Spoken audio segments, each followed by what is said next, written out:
Hello everyone! This is me, Dana, your Millennial Mom PH. So today is Tuesday, October 27, 2020, and it's around 6 p.m. Baby? And I am about to prepare for our dinner. So as you can see, I am now in our kitchen. So welcome to our humble kitchen. So as of the moment, it is raining here in Dumaguete, and not just in Dumaguete, but the entire Negros Island, I think, is raining due to the typhoon Hinta. So, sa mga panahon na ganito, yung umuulan, malamig, masarap pag may mainit na sabaw. So, to cook tonight is a simple dinner, a 1 can of winner meatloaf, a Lucky Me chicken noodles, and as you can see, yung itlog po kanina nabasag po ni David, so at andito na siya.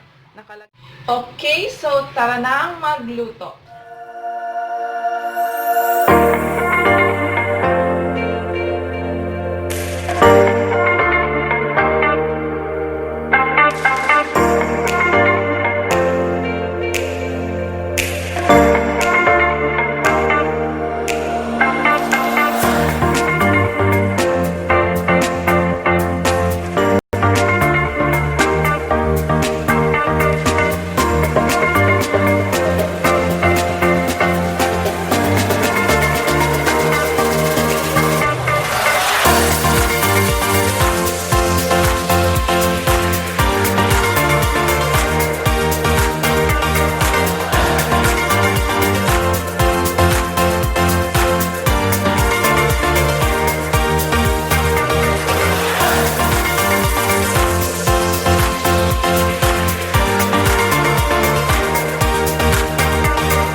Uy!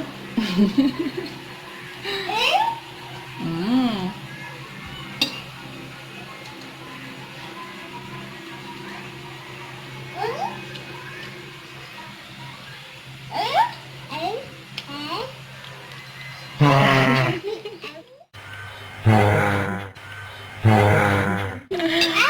Mga unta!